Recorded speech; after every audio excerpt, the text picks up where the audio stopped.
Hello students, O2IS academy में आपका बहुत बहुत स्वागत है। मेरा नाम है ज्योति कौशल और हम HP की जो एंटी सारथी सीरीज़ चल रही है, हम उसमें आगे बढ़ रहे हैं। साइंस सब्जेक्ट को हम कवर कर रहे हैं। हमारी जो फिज़िक्स है वो पूरी कंप्लीट हो चुकी है और हमारी जो केमिस्ट्री ऑलमोस्ट कंप्लीट हो चुकी है। ये केमिस्ट्री का लास्ट लेक्चर है जिसमें हम कवर करने वाले हैं पीरियोडिक क्लासिफिकेशन ऑफ एलिमेंट्स, कि एलिमेंट्स को अलग अलग साइंटिस्ट्स ने कैसे क्लासीफाई किया, उसमें ग्रुप्स क्या होते हैं, पीरियड्स क्या होते हैं, क्योंकि इसके रिगार्डिंग आपको कई बार क्वेश्चन पूछ लिया जाता है। हेलोजन्स क्या होते हैं, एल्कली मेटल्स क्या होते हैं, एल्केलाइन अर्थ मेटल्स क्या होते हैं। तो ये सब चीज़ें आज हम इसमें कवर करेंगे। नेक्स्ट जो हम कवर करने वाले हैं that is carbon and it's compounds, कि कार्बन की ऐसी क्या प्रॉपर्टी है जो उसके इतने सारे कंपाउंड्स बने हुए हैं। कैटिनेशन की प्रॉपर्टी क्या होती है कार्बन के, और डिफरेंट डिफरेंट कंपाउंड्स के बारे में हम पढ़ेंगे। एलोट्रॉपी पढ़ेंगे जिसमें हम डायमंड हो गया, ग्रेफाइट हो गया, इन सब चीज़ों की बात करेंगे। और लास्ट में हम बात करने वाले हैं गैस लॉज की। अलग अलग टाइप ऑफ गैस लॉज हैं जो हमारी डे टू डे लाइफ में यूज़ होते हैं, तो हम उनकी कुछ एप्लीकेशंस देखने वाले हैं। तो स्टार्ट करते हैं हम अपना लेक्चर। जिसने भी O2IS अकेडमी की ऐप को अभी तक डाउनलोड नहीं किया है तो वो अकेडमी की ऐप को डाउनलोड कर सकते हैं, क्योंकि इसके रिगार्डिंग जितनी भी PDFs हैं आपको यहीं पर अवेलेबल रहेंगी। तो शुरू करते हैं हम अपना लेक्चर। सबसे पहले आपको ये पता होना चाहिए कि पीरियोडिक टेबल का मतलब क्या होता है। देखो, टेबल का मतलब है कोई ऐसी चीज़ जिसमें कोई भी चीज़ टेब्यूलर अरेंजमेंट में है, मतलब एक पर्टिकुलर फैशन में अरेंज्ड है। पीरियोडिक का मतलब है कि वो एक पर्टिकुलर टाइम के बाद रिपीट हो रही है। ठीक है, तो हमारे पास ऐसे बहुत सारे एलिमेंट्स थे और साइंटिस्ट्स ये कंफ्यूज थे कि हम इन एलिमेंट्स को कैसे जैसे कई जो एलिमेंट है एक दूसरे के साथ सेम प्रॉपर्टीज शो करते होते थे, तो हम इन एलिमेंट्स को कैसे अरेंज करें, ठीक है, ताकि एक हमारे पास क्लासिफिकेशन हो जाए कि ये एलिमेंट इसके जैसी प्रॉपर्टी शो करता है, इसमें same number of valence electrons है। तो उस हिसाब से एक पीरियोडिक टेबल बनाना बहुत ज़रूरी था। अब पीरियोडिक टेबल बनाने के लिए, मतलब पीरियोडिक क्लासिफिकेशन ऑफ एलिमेंट्स करने के लिए, एलिमेंट्स का मतलब है यहाँ पर जितनी भी ये आपको दिख रहे हैं ये सब एलिमेंट्स हैं, ठीक है।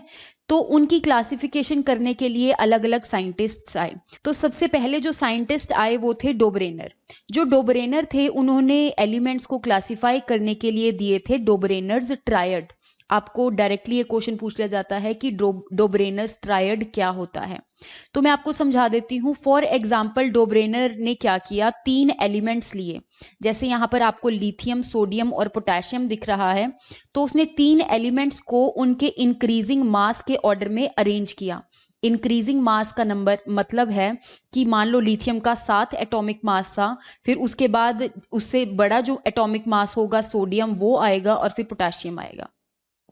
तो उसने क्या देखा कि इसमें जो फर्स्ट और थर्ड एलिमेंट है ना, अगर मैं उसके मासेस का एवरेज निकालूं, एवरेज का मतलब क्या होता है कि मान लो मेरे पास 2 चीजें हैं, एक है 7 और दूसरा है 39।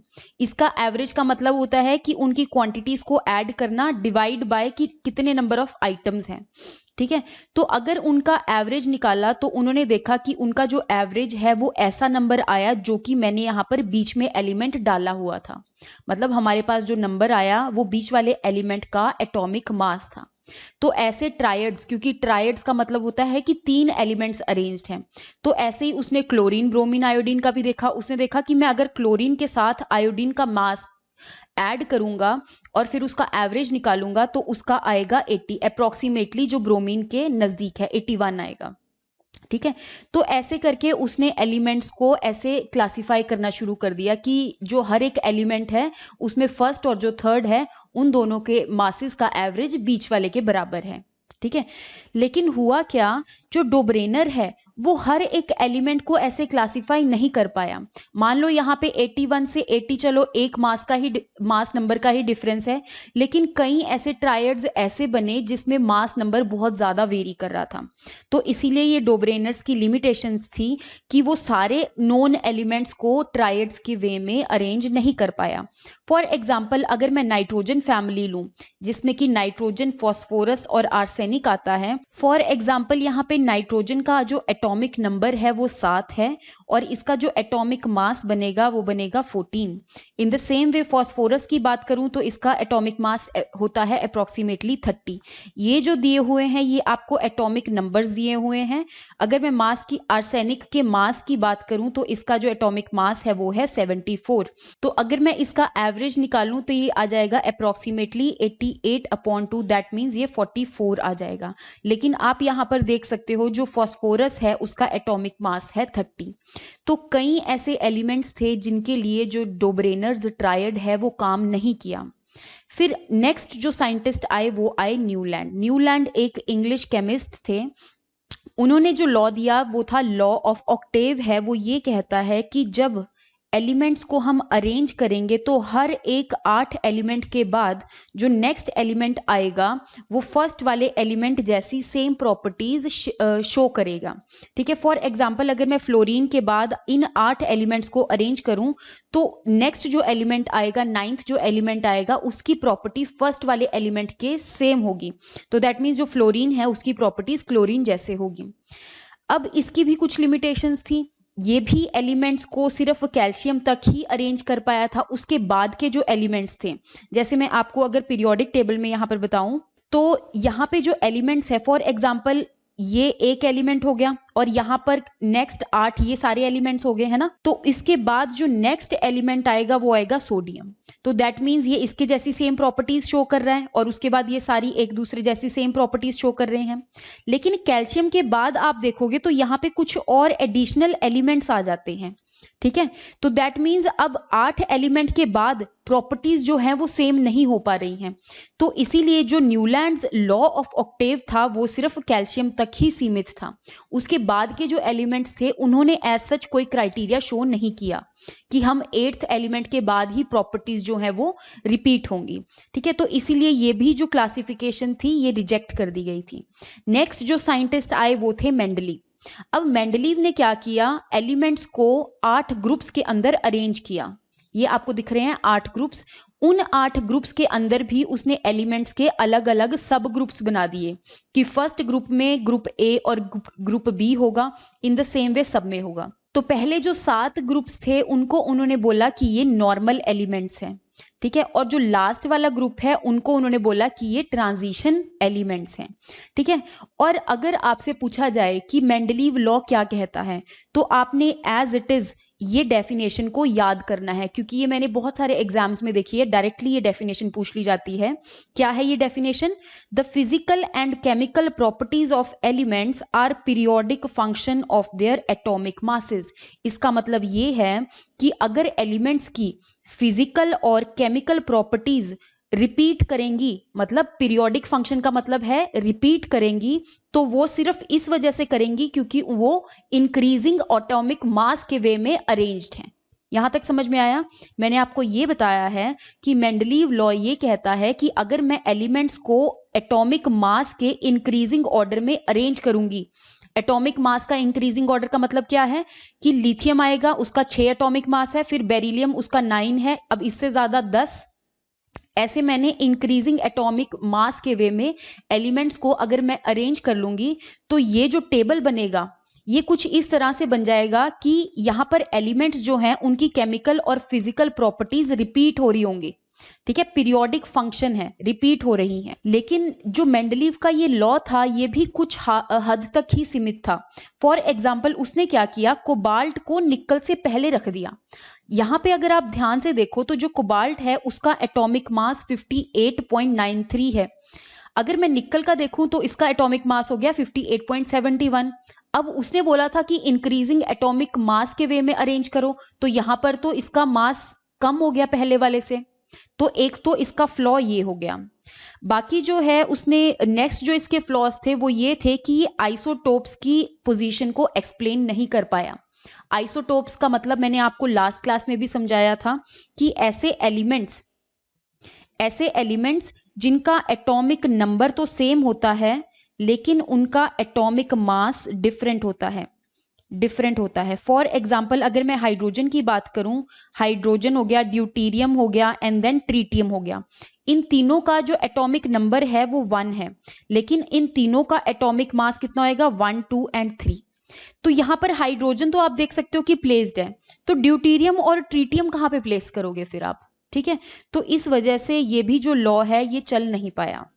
बाकी और क्या क्या इसकी लिमिटेशन थी, फॉर एग्जांपल वो हाइड्रोजन की पोजीशन को ही एक्सप्लेन नहीं कर पाया, क्योंकि हमें पता है कि जो हाइड्रोजन है वो पीरियोडिक टेबल के बिल्कुल सेपरेट रखा गया है। अगर मैं आपको पीरियोडिक टेबल में बताऊं तो ये अलग से सेपरेट रखा गया है। वो सेपरेट इसलिए रखा गया है क्योंकि उसकी जो फिजिकल और केमिकल प्रॉपर्टीज हैं, कई बार तो वो मेटल जैसे बिहेव करने लग जाता है और कई बार वो नॉन मेटल्स जैसे बिहेव करता है, ठीक है। तो जो मेंडलीव्स हैं वो हाइड्रोजन की पोजीशंस को भी जस्टिफाई नहीं कर पाए। बाकी अगर आपसे पूछा जाए कि मेंडलीव ने कितने उसमें डिवाइड किया था एलिमेंट्स को, तो आप बोलोगे कि 8 ग्रुप्स बनाए थे और 7 आपके पीरियड्स बनाए थे, और 7 आपके पीरियड्स में उसने एलिमेंट्स को डिवाइड किया था। पहले वाले जो 7 एलिमेंट्स हैं, ये वाले जो हैं, ये मैंने आपको बताया, इनको हम नॉर्मल एलिमेंट्स बोलेंगे, और जो लास्ट वाला होगा उसको हम ट्रांजिशन एलिमेंट्स बोलेंगे। एक और क्वेश्चन आपसे पूछा जा सकता है, वो ये कि ऐसा कौन सा साइंटिस्ट था जिसने एल्यूमिनियम, बोरोन और सिलिकॉन को पहले से ही प्रिडिक्ट कर लिया था कि इनकी स्पेस ये बनेगी। देखो मेंडलीव जो है उन्होंने क्या किया, जब उन्होंने इंक्रीजिंग एटॉमिक मास के वे में एलिमेंट्स को अरेंज किया तो उन्होंने कई जगह खाली छोड़ दी, ठीक है, उन्होंने कई जगह खाली छोड़ दी। और बाद में जब हमने और एलिमेंट्स को आइडेंटिफाई किया तो हमें पता चला कि भाई जो मेंडलीव ने खाली जगह छोड़ी थी वो किसके लिए थी, एल्यूमिनियम, बोरोन, सिलिकॉन, ऐसे बहुत सारे एलिमेंट्स थे जिनकी उन्होंने खाली जगह छोड़ दी थी। तो आपसे अगर पूछा जाए कि मेंडलीव ने कौन से एलिमेंट्स को प्रिडिक्ट किया था, तो उनका नाम होगा एल्यूमिनियम, बोरोन एंड सिलिकॉन। ये डायरेक्टली आपसे क्वेश्चन पूछ लिया जाता है। अब आगे चलते हैं, क्योंकि हमें पता चल गया कि जो मेंडलीव है उनकी भी जो पीरियोडिक क्लासिफिकेशन है उसमें कुछ फ्लॉ थे, आइसोटोप्स को वो जस्टिफाई नहीं कर पाया, ठीक है। देन इज हाइड्रोजन की जो पोजीशन है उसको नहीं जस्टिफाई कर पाया, कोबाल्ट को उसने निकल से पहले रख दिया। तो फिर आए आपके जो next scientist, that is Henry Moseley. अब जो हेनरी मूसले हैं उन्होंने आज का जो मॉडर्न पीरियोडिक टेबल यूज होता है वो दिया इन्होंने। उन्होंने जो मॉडर्न पीरियोडिक लॉ दिया था वो ये दिया था कि अगर मैं एलिमेंट्स को increasing order of atomic number के बेस पे अरेंज करूं तो जो एलिमेंट्स हैं उनकी जो प्रॉपर्टीज है वो रिपीट होगी। आपने ये एज इट इज जो लॉ है वो लर्न करना है। The law states that properties of elements are periodic function of their atomic number. तो आपने यहाँ पे ये ध्यान देना है कि जो हमने मेंडलीव में पढ़ा था, हमने मेंडलीव में एटॉमिक नंबर की जगह एटॉमिक मास पढ़ा था, ठीक है। अगर आपसे पूछा जाए increasing number of atomic mass के वे में अब किसने अरेंज किया, तो मेंडलीव ने। इंक्रीजिंग एटॉमिक नंबर के वे में किसने अरेंज किया, तो हेनरी मूसले ने। और ये कौन सा लॉ है, ये मॉडर्न पीरियोडिक लॉ है, ठीक है। अब जो मॉडर्न पीरियोडिक टेबल है उसको एक पर्टिकुलर टेबुलर अरेंजमेंट हुई उसकी, जिसके अंदर टोटल 18 ग्रुप्स बनाए गए। जैसे मेंडलीव ने कितने ग्रुप्स बनाए, 8 ग्रुप्स। तो मॉडर्न पीरियोडिक टेबल में कितने ग्रुप्स हैं, टोटल 18 ग्रुप्स हैं। अगर आपसे पूछा जाए कि मॉडर्न पीरियोडिक टेबल में कितने पीरियड्स हैं, तो टोटल 7 पीरियड्स जो हैं वो मॉडर्न पीरियोडिक टेबल में है। In the same way Mendeleev ने भी 7 पीरियड्स में एलिमेंट्स को अरेंज किया था। तो आई होप आपको समझ में आ गया होगा। यहाँ पे मैं थोड़ा सा कंसोलिडेट करती हूँ। जो मॉडर्न पीरियोडिक टेबल है उसके टोटल 18 ग्रुप्स हैं और उसके 7 पीरियड्स हैं। अब इसने ये ग्रुप्स और जो पीरियड्स हैं वो अरेंज कैसे किए, उन्होंने बोला कि हम इसकी आउटर इलेक्ट्रॉनिक कॉन्फ़िगरेशन देखते हैं। फॉर एग्जाम्पल जो हाइड्रोजन है, हाइड्रोजन का एटॉमिक नंबर होता है 1, तो इसके आउटर जो इसकी शेल है उसके अंदर आएगा 1 इलेक्ट्रॉन। इन द सेम वे अगर मैं लिथियम की बात करूं तो लिथियम का जो एटॉमिक नंबर होता है वो होता है 3। और लास्ट क्लास में मैंने आपको समझाया था कि जो K और L शेल होती है, K शेल में सिर्फ 2 इलेक्ट्रॉन्स भरे जाते हैं। उसके बाद नेक्स्ट शेल आती है, उसमें जितने इलेक्ट्रॉन्स आए 8 तक भरे जाएंगे। फिर उसके बाद जो नेक्स्ट इलेक्ट्रॉन है वो नेक्स्ट शेल में भरे जाते हैं। तो लिथियम का क्योंकि एटॉमिक नंबर 3 है तो इसीलिए यहाँ पे इसके 3 इलेक्ट्रॉन्स होंगे। अगर आपको ये समझ नहीं आ रहा है कि कितने नंबर ऑफ इलेक्ट्रॉन्स थे और उसका एटॉमिक नंबर से क्या रिलेशन है, तो आपको मेरी लास्ट क्लास देखना बहुत ज़रूरी है, क्योंकि उसमें मैंने आपको सब एक्सप्लेन किया है कि एटॉमिक नंबर इलेक्ट्रॉन से कैसे रिलेटेड हैं और प्रोटॉन्स से कैसे रिलेटेड हैं। फिर भी मैं आपको यहाँ पर थोड़ा सा ओवरव्यू दे देती हूँ। फॉर एग्जाम्पल अगर लिथियम का एटॉमिक नंबर 3 है तो इसके जो प्रोटॉन्स होंगे वो भी 3 ही होंगे, और इसके जो इलेक्ट्रॉन्स होंगे वो भी 3 ही होंगे, प्रोवाइडेड अगर इस लिथियम ने ना तो कोई इलेक्ट्रॉन गेन किया है और ना ही कोई इलेक्ट्रॉन लूज किया है। तो जो प्रोटॉन्स होते हैं वो लिथियम के अंदर न्यूक्लियस में होते हैं, जिसके साथ न्यूट्रॉन्स भी प्रेजेंट होते हैं, और जो इलेक्ट्रॉन्स होते हैं वो शेल्स में प्रेजेंट होते हैं। अब हम देखते हैं कि जो लिथियम है अगर उसका 3 एटॉमिक नंबर है तो उसकी के शेल में आगे 2 इलेक्ट्रॉन्स। नेक्स्ट आएगी इसकी एल शेल। एल शेल में 1 इलेक्ट्रॉन बचा तो ये 1 आ जाएगा। दैट मीन्स यहाँ पे जो फर्स्ट ग्रुप में एलिमेंट्स प्लेस किए गए हैं, इनकी जो आउटर मोस्ट शेल होगी उन सब के अंदर 1 वैलेंस इलेक्ट्रॉन होगा, 1 वैलेंस इलेक्ट्रॉन होगा। ठीक है, ऐसे ही अगर मैं सेकंड ग्रुप की बात करूं तो सेकंड ग्रुप में जो आउटर मोस्ट शेल है उसमें 2 वैलेंस इलेक्ट्रॉन होंगे। ठीक है, फॉर एग्जांपल अगर मैं बेरिलियम की बात करूं तो आप देख सकते हो जो बेरिलियम का एटॉमिक नंबर है वो 4 है। पहले 2 इलेक्ट्रॉन के शेल में आएंगे, बाकी के 2 इलेक्ट्रॉन एल शेल में आएंगे। एल शेल इसकी आउटर मोस्ट शेल है तो इसीलिए number of valence electron will be 2। ठीक है, तो उन्होंने उसकी जो पोजीशनिंग है एक तो इलेक्ट्रॉनिक कॉन्फ़िगरेशन के हिसाब से की, जो ग्रुप्स है उनको कैसे अरेंज किया, इलेक्ट्रॉनिक कॉन्फ़िगरेशन के हिसाब से कि उसकी आउटर मोस्ट शेल में कितने नंबर ऑफ वैलेंस इलेक्ट्रॉन्स आते हैं। फिर दूसरी बात, उन्होंने पीरियड्स को कैसे अरेंज किया। उन्होंने पीरियड्स को इस हिसाब से अरेंज किया कि जो वैलेंस इलेक्ट्रॉन है वो इंक्रीज कर रहे हैं, जो वैलेंस इलेक्ट्रॉन्स हैं वो इंक्रीज करेंगे। ठीक है, फॉर एग्जांपल अगर मैं फर्स्ट ग्रुप की बात करूं तो फर्स्ट ग्रुप में वैलेंस इलेक्ट्रॉन 1 है। सेकंड जो ग्रुप है उसके अंदर बेरिलियम के जो वैलेंस इलेक्ट्रॉन है वो 2 हैं। तो अगर मैंने इसको पीरियड में अरेंज करना है तो पहले 1 वैलेंस इलेक्ट्रॉन वाला आएगा, फिर 2 वैलेंस इलेक्ट्रॉन वाला आएगा। इन द सेम वे 5 के केस में 2 इलेक्ट्रॉन्स इसके के शेल में हो गए और 3 इलेक्ट्रॉन्स इसके एल शेल में हो गए। ठीक है, तो 2 के बाद 3 वैलेंस इलेक्ट्रॉन वाला आएगा। तो फाइनली जो मॉडर्न पीरियोडिक टेबल है उसके अंदर जो ग्रुप्स है उसकी अरेंजमेंट इस हिसाब से हुई है कि उसके आउटर मोस्ट शेल में कितने नंबर ऑफ वैलेंस इलेक्ट्रॉन है। हर एक ग्रुप में same number of valence electron होंगे। फॉर एग्जाम्पल अगर मैं सिलिकॉन की बात करूं, जर्मेनियम की बात करूं, कार्बन की बात करूं, तो इन सब एलिमेंट्स के अंदर जो आउटर मोस्ट शेल है उसके अंदर टोटल 4 इलेक्ट्रॉन्स है। दैट मीन्स ग्रुप में वैलेंस इलेक्ट्रॉन्स सेम रहेंगे और पीरियड्स में वैलेंस इलेक्ट्रॉन इंक्रीज करेंगे। बाकी मैंने आपको ये बता दिया है कि ये 18 वर्टिकल कॉलम्स में अरेंज थे। दैट मीन्स 18 ग्रुप्स में इन्होंने अरेंज किया और 7 आपकी पीरियड्स में अरेंज किया।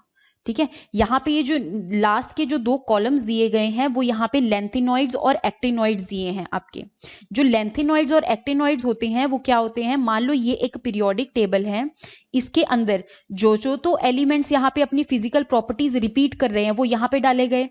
अब यहाँ पे आपके कुछ ना कुछ लेंथेनॉइड्स और एक्टिनॉइड्स आ जाएंगे जिनकी की प्रॉपर्टीज जो है वो इन बाकी के एलिमेंट्स के साथ मैच नहीं कर रही है, उनकी अलग से ही किसी एक दूसरे के साथ जो प्रॉपर्टीज है वो मैच कर रही है। तो अब हम इस पीरियोडिक टेबल में बात करते हैं अलग अलग टाइप ऑफ एलिमेंट्स की, जैसे कि मेटल्स क्या हैं, मेटलॉइड्स क्या हैं और नॉन मेटल्स क्या हैं।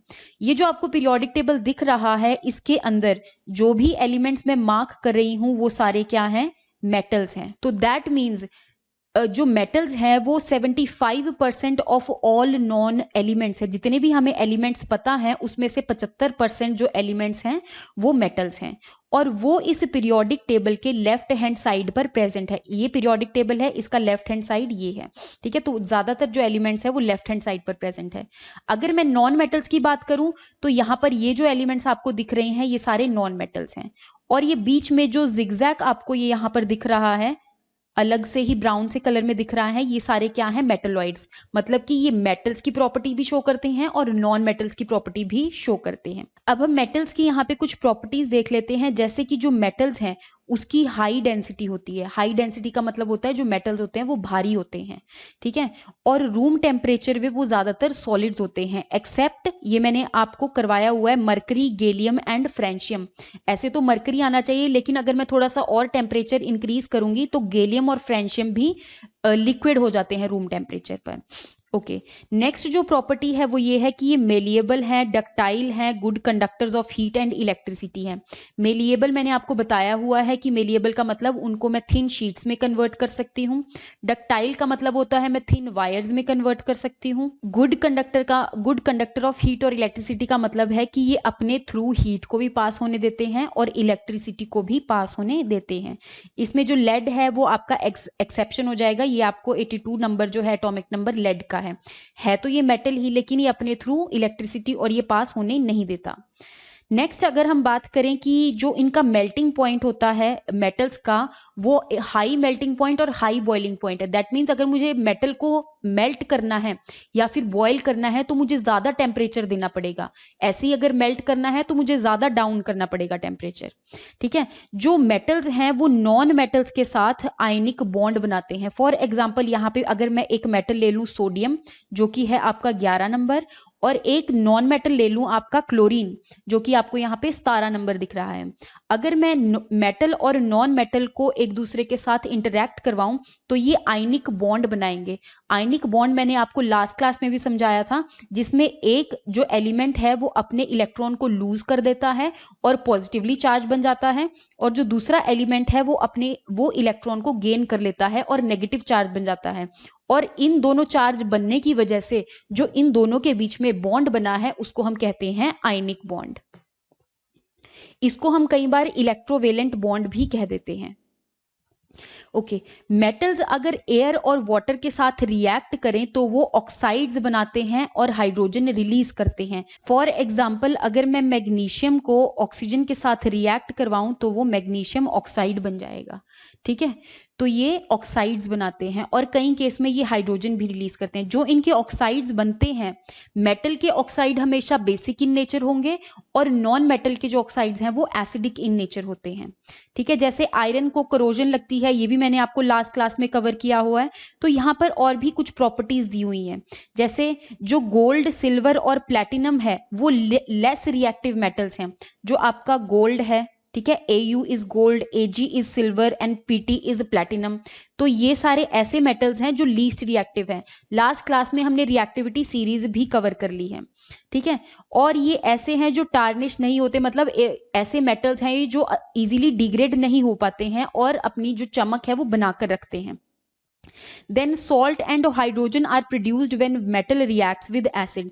अगर मैं एक मेटल को एसिड के साथ रिएक्ट करवाऊंगी तो मैंने आपको लास्ट क्लास में केमिकल, ये सारी जो रिपीट हो रही हैं प्रोसेसेस, ये केमिकल रिएक्शंस जो हैं, जो मैंने लास्ट क्लास में कवर कर दी हैं, वो सब चीज़ें रिपीट हो रही हैं। लेकिन क्योंकि यहाँ पे पीरियोडिक क्लासिफिकेशन ऑफ एलिमेंट्स हम कर रहे हैं तो मेटल्स, नॉन मेटल्स और मेटलॉइड्स बताना बहुत ज़रूरी है।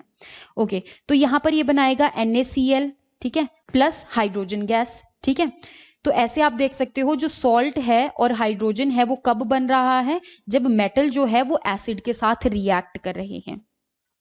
जो मेटल्स होते हैं उसमें जो ज़्यादा रिएक्टिव एलिमेंट्स होते हैं वो लीस्ट रिएक्टिव एलिमेंट्स को डिस्प्लेस कर देते हैं। ये भी मैंने डिस्प्लेसमेंट रिएक्शन में लास्ट क्लास में बताया है आपको। ओके, अगर मैं नॉन मेटल्स की बात करूं तो इस पीरियोडिक टेबल के अंदर जो राइट हैंड साइड वाले एलिमेंट्स हैं आपके, ये सारे क्या हैं, नॉन मेटल्स। ठीक है, ये सारे नॉन मेटल्स हैं। Okay, they exist in all states of matter at room temperature. जो नॉन मेटल्स हैं वो ज़्यादातर हर एक स्टेट में एग्जिस्ट करते हैं, पर ज़्यादा वो गैशियस और लिक्विड होते हैं। जैसे हमने पढ़ा ना, जो मेटल्स होते हैं वो सॉलिड होते हैं, लेकिन जो मरकरी है वो लिक्विड है रूम टेम्परेचर पे, वो हमने एक्सेप्शन पढ़ा था।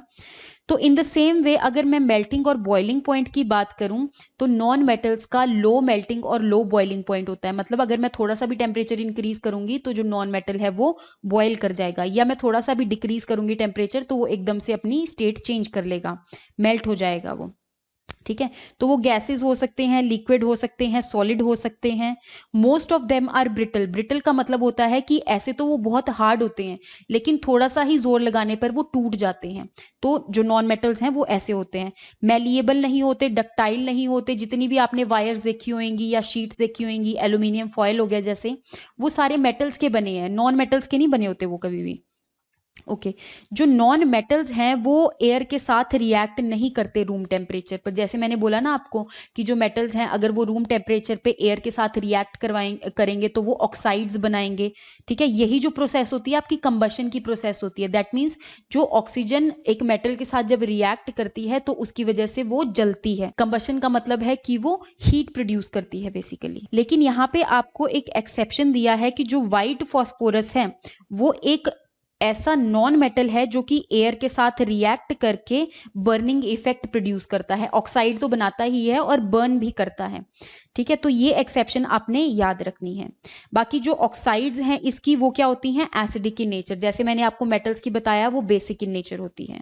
इन द सेम वे यहाँ पर कुछ और प्रॉपर्टीज दी हुई हैं कि जो नॉन मेटल्स हैं वो पानी के साथ रिएक्ट नहीं करती सिवाय क्लोरीन के, जो कि पानी के साथ डिसॉल्व कर कर क्या बनाता है, एसिडिक सोल्यूशन। फॉर एग्जाम्पल अगर मैं वाटर को क्लोरीन के साथ रिएक्ट करवाऊं तो यहाँ पर क्या बनेगा, HCl प्लस ऑक्सीजन। ठीक है, ऐसे ही नॉन मेटल्स जो है वो poor conductor of heat and electricity हैं। यहाँ पर ग्रेफाइट और जो गैस कार्बन है ये इसका एक्सेप्शन है। जो ग्रेफाइट होती है वो अपने थ्रू इलेक्ट्रिसिटी को पास होने देती है। जो ग्रेफाइट है वो कार्बन का एक एलोट्रॉप होता है, ये हम आगे स्लाइड्स में कवर करेंगे। तो ग्रेफाइट जो है वो नॉन मेटल है, कार्बन जो है वो नॉन मेटल है और कार्बन का एलोट्रॉप कौन है, ग्रेफाइट। ठीक है, तो ये क्या है, good conductor of heat and electricity. बाकी की जो प्रॉपर्टीज हैं कि जैसे जो नॉन मेटल्स होते हैं वो मेटल्स के साथ भी रिएक्ट करते हैं, उनकी डिफरेंट डिफरेंट रिएक्शंस होती हैं। और यहाँ पर जो नॉन मेटल्स हैं उनकी अलग अलग फैमिली है। फॉर एग्जांपल ये जो आपको 17th वाली ग्रुप दिख रहा है ये है आपकी हेलोजन फैमिली। ठीक है, तो ऐसे ही आपने ये सारी फैमिलीज का नाम याद रखना है। जैसे जो ऑक्सीजन वाली फैमिली है ये 16th वाला ग्रुप हो गया जिसको हम चैल्कोजेंस भी कहते हैं। ये आपकी नाइट्रोजन फैमिली होगी, ये आपकी कार्बन फैमिली होगी, ये आपकी बोरोन फैमिली होगी। ये मैंने आपको बता ही दिया कि ये हेलोजन फैमिली होगी। और ये सारी आपकी क्या है, इनर्ट गैसेस। नेक्स्ट जो टाइप है दैट इज मेटलॉइड्स। मेटलॉइड्स ऐसे एलिमेंट्स हैं जो मेटल्स और नॉन मेटल्स के बीच में ट्रांजिशन कर रहे हैं। मतलब कई बार वो मेटल्स की प्रॉपर्टीज दिखाते हैं, कई बार वो नॉन मेटल्स की प्रॉपर्टीज दिखाते हैं। आपने जो मेटलॉइड्स है क्योंकि वो कम इन नंबर है तो आपने उसको याद रखना है। जैसे बोरोन हो गया, सिलिकॉन हो गया, जर्मेनियम हो गया, देन इज आर्सेनिक हो गया, आपका एंटीमनी हो गया और टेलुरियम हो गया। तो आपने ये जो एलिमेंट्स हैं कि ये सारे मेटलॉइड्स हैं ये आपने याद रखने हैं। अब मेटलॉइड्स के बाद ये सब चीजें मैंने आपको यहाँ पर एक्सप्लेन कर दी हैं कि एल्कली मेटल्स क्या होता है। जो सबसे पहला ग्रुप है, अच्छा जो सबसे पहला ग्रुप है उसको हम कहते हैं एल्कली मेटल्स। इसमें हम हाइड्रोजन को इंक्लूड नहीं करते हैं। हाइड्रोजन इस पूरे पीरियोडिक टेबल में बिल्कुल अलग से दिखाया गया है। ठीक है, तो इसमें लिथियम हो गया, सोडियम हो गया, पोटेशियम हो गया, रुबीडियम, सीजियम, फ्रेंशियम, ये सारे क्या हैं, एल्कली मेटल्स। नेक्स्ट जो ग्रुप है आपका वो है आपका एल्केलाइन अर्थ मेटल्स का। ठीक है, जो ये वाला पूरे आपके एलिमेंट्स हैं इन सारे एलिमेंट्स को हम डी ब्लॉक एलिमेंट्स भी कहते हैं। इन द सेम वे जो आपके फर्स्ट और सेकंड ग्रुप है उनको हम एस ब्लॉक एलिमेंट्स कहते हैं। और जो आपका ये वाले सारे एलिमेंट्स हैं जो 13 से लेकर 18th तक हैं इन सबको हम पी ब्लॉक एलिमेंट्स कहते हैं। इनका नाम इस हिसाब से इसलिए है क्योंकि ये वैसे आपके लेवल तक तो इलेक्ट्रॉनिक कॉन्फ़िगरेशन है नहीं है, लेकिन अगर हायर क्लासेस की बात करूं मैं तो वहां पर हम इसको अलग अलग ऑर्बिट्स में डिवाइड करते हैं कि एस ऑर्बिट में कितने इलेक्ट्रॉन्स आएंगे, पी में कितने आएंगे, डी में कितने आएंगे। ऐसे ही ये जो लास्ट वाली दो सीरीज हैं ये हो गया आपका एफ ब्लॉक एलिमेंट्स। ठीक है, तो इस आपको इतनी डेप्थ में जाने की जरूरत नहीं है, लेकिन आपको इतना पता होना चाहिए कि पीरियोडिक टेबल के अंदर पहले दो ग्रुप्स को हम एस ब्लॉक एलिमेंट्स कहते हैं। 13 से लेके जो 18th ग्रुप है उसको हम पी ब्लॉक एलिमेंट कहते हैं। इन द सेम वे जो बीच वाले एलिमेंट्स हैं इनको हम डी ब्लॉक एलिमेंट्स कहते हैं। जो लास्ट में ये वाले दो कॉलम्स आपको दिख रहे हैं ये एफ ब्लॉक एलिमेंट्स हैं।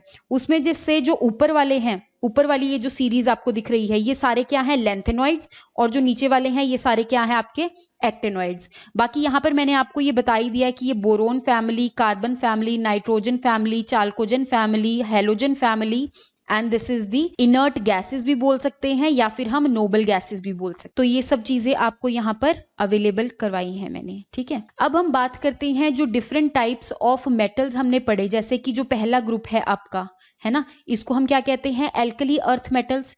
अब इनके क्या क्या यूजेस हैं। फॉर एग्जांपल जो लिथियम है उसको मैं बैटरीज में, लिथियम ऑक्साइड की जो आजकल न्यूज में है ना लिथियम ऑक्साइड बैटरीज, तो उसके केस में मैं लिथियम को यूज करती हूँ। बाकी लिथियम को मैं ल्यूब्रिकेशन पर्पसेस के लिए, ल्यूब्रिकेशन का मतलब होता है कि जब कोई मान लो चीज चल रही है तो उनके बीच में फ्रिक्शन कम करने के लिए मैं उसकी ऑयलिंग करती हूँ, ठीक है, इसको हम कहते हैं ल्यूब्रिकेशन। तो लिथियम आपका उस वे में यूज होता है। देन इज आपका जो सोडियम है उसके सोडियम वेपर लैंप्स बनते हैं। ऐसे लैंप्स बनते हैं जिसमें सोडियम के जो वेपर्स हैं वो आयंस की फॉर्म में अवेलेबल होते हैं, और इसके साथ एक नियॉन गैस भी भरी जाती है, ठीक है, जिससे ये जो सोडियम वेपर लैंप है ये इल्यूमिनेट करता है। ओके, नेक्स्ट है आपका पोटेशियम। पोटेशियम जो है अगर वो KCl की फॉर्म में है तो वो आपका बन जाएगा सॉल्ट, या फिर उसको हम फर्टिलाइजर की वे में भी यूज कर सकते हैं। अगर वो KOH की फॉर्म में है तो हम उसको सोप की मैन्युफैक्चरिंग में यूज करते हैं। जो आपका सीजियम है, ये जो सीजियम है आपका, उसको मैं फोटो इलेक्ट्रिक सेल्स में यूज करती हूँ। फोटो इलेक्ट्रिक सेल्स का मतलब है ऐसे सेल्स जो लाइट पड़ने की वजह से चलते हैं, ठीक है।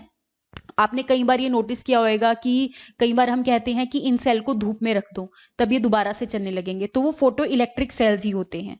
ओके, नेक्स्ट बात करते हैं हम uses of alkaline earth metals की। फॉर एग्जांपल बेरिलियम, मैग्नीशियम, जो आपका सेकंड ग्रुप है बेसिकली, वो सारे क्या हैं आपके एल्केलाइन अर्थ मेटल्स। जो बेरिलियम है उसको हम एलॉयज बनाने के लिए यूज करते हैं। एलॉय मैंने आपको अपनी लास्ट क्लास में भी बताया है, एलॉय का मिक्सचर मतलब होता है कि दो एलिमेंट्स को मिक्स करना, ठीक है। जैसे यहाँ पे मैंने कॉपर और बेरिलियम का एलॉय बना दिया। उससे होता क्या है, हम जब दो एलिमेंट्स को मिक्स करते हैं तो जो भी चीज बनती है उसकी प्रॉपर्टीज इनहैंस हो जाती है, इसीलिए हम एलॉयज बनाते हैं। तो जो कॉपर और बेरिलियम एलॉय है ये देखो स्प्रिंग की स्ट्रेंथ को इंक्रीज करने के लिए यूज हो रहा है। देन इज मैग्नीशियम आपका, वो आपके एल्यूमिनियम, जिंक और इन सबके एलॉयज बनाने में यूज होते हैं। जो आपका मैग्नीशियम एल्यूमिनियम एलॉय है वो एयरक्राफ्ट इंडस्ट्री में यूज होता है। अगर मैं कैल्शियम की बात करूं तो जो कैल्शियम है वो मेटल्स को एक्सट्रैक्ट करने के लिए यूज होता है। फॉर एग्जाम्पल अगर मुझे कोई मेटल प्योर फॉर्म में चाहिए और वो अभी अपनी ऑक्साइड फॉर्म में अवेलेबल है, फॉर एग्जाम्पल जो मैग्नीशियम है अपनी ऑक्साइड फॉर्म में ऐसे होगी, तो मैं इंडस्ट्रीज में यहाँ पर कैल्शियम का यूज करती हूँ ताकि मैं मेटल को प्योर फॉर्म में ले सकूं। आपको इसकी डेप्थ में जाने की जरूरत नहीं है क्योंकि इतने लेवल तक आपको नहीं आता है। देन इस जो रेडियम है आपका कैंसर ट्रीटमेंट में यूज होता है। नेक्स्ट बात करते हैं हम हैलोजन फैमिली के यूजेस की, ठीक है। हैलोजन फैमिली में मुझे पता है कि क्या क्या आएगा, chlorine, fluorine, chlorine, bromine, iodine and astatine, ठीक है। तो ये सारे क्या हैं, हैलोजन फैमिली के एलिमेंट्स हैं। इनके अलग अलग यूजेस हैं। फॉर एग्जाम्पल जो आपके टूथपेस्ट हैं उनके अंदर फ्लोरीन होता है। ग्लास एचिंग के लिए, ग्लास एचिंग का मतलब होता है कि आपने ऐसे बहुत सारे ग्लासेस देखे होंगे जिसके ऊपर बहुत सी आर्ट्स बनी होती है, तो वो आर्ट जो है जब मैं हाइड्रोजन को फ्लोरीन के साथ यूज करती हूँ हाइड्रोफ्लोरिक एसिड के वे में, तो ऐसे मैं ग्लास के ऊपर बहुत सारी आर्टिस्टिक चीजें बना सकती हूँ। इन द सेम वे अगर मैं यूरेनियम की बात, तो जो यूरेनियम है वो हमारे न्यूक्लियर एनर्जी प्रोडक्शन के लिए यूज होता है।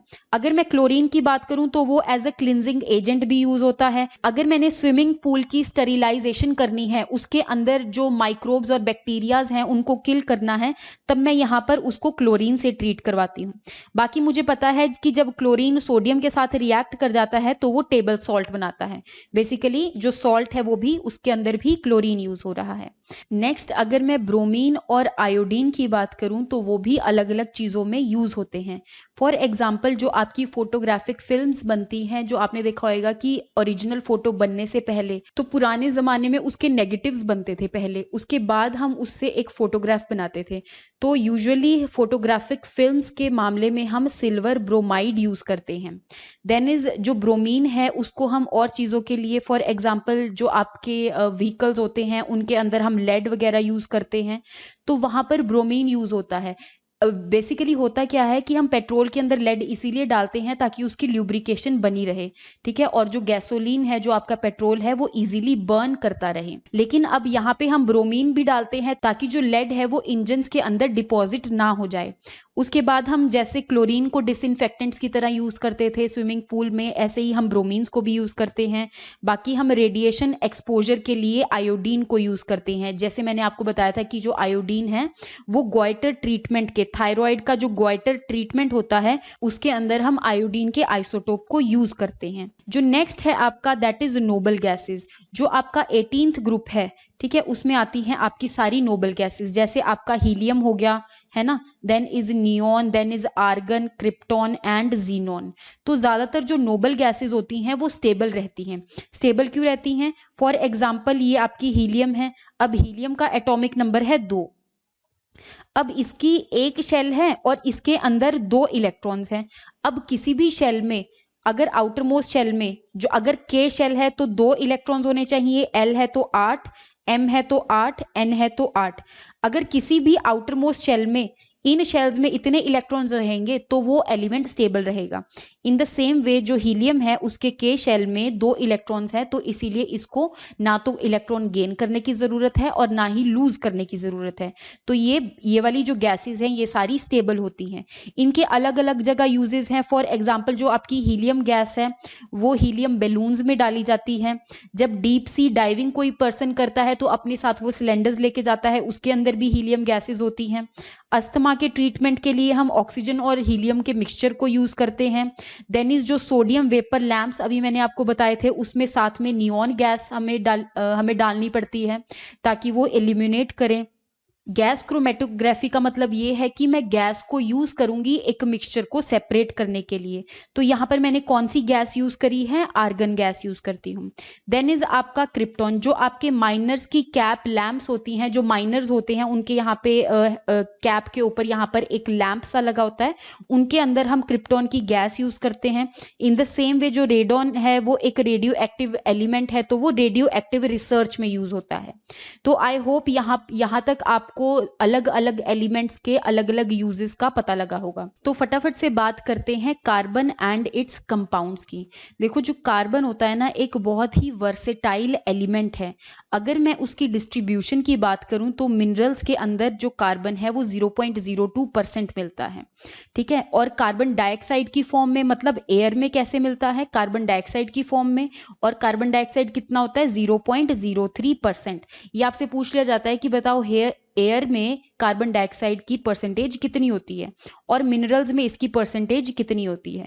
और हमें ये पता है कि लिविंग स्ट्रक्चर्स के अंदर, फॉर एग्जांपल मैं हूँ या कोई भी लिविंग स्ट्रक्चर है, तो उसमें कार्बन होना बहुत ज़रूरी है। जो कार्बन होता है वो लिविंग स्ट्रक्चर के अंदर अपने कंपाउंड्स बना लेता है और उस वे से एग्जिस्ट करता है। अगर मैं कार्बन के एटॉमिक नंबर की बात करूं तो इसका एटॉमिक नंबर 6 है। 6 एटॉमिक नंबर है, दैट मीन्स इसके न्यूक्लियस के अंदर 6 प्रोटॉन्स हैं और न्यूक्लियस में इसके 6 न्यूट्रॉन्स हैं। प्रोटॉन्स पॉजिटिवली चार्ज होते हैं और आपके जो न्यूट्रॉन्स हैं वो न्यूट्रल होते हैं। अगर मैं इसके इलेक्ट्रॉन्स की बात करूं तो जितने प्रोटॉन्स हैं उतने ही इसके इलेक्ट्रॉन्स होंगे, दैट मीन्स 6 ही इसके इलेक्ट्रॉन्स हैं।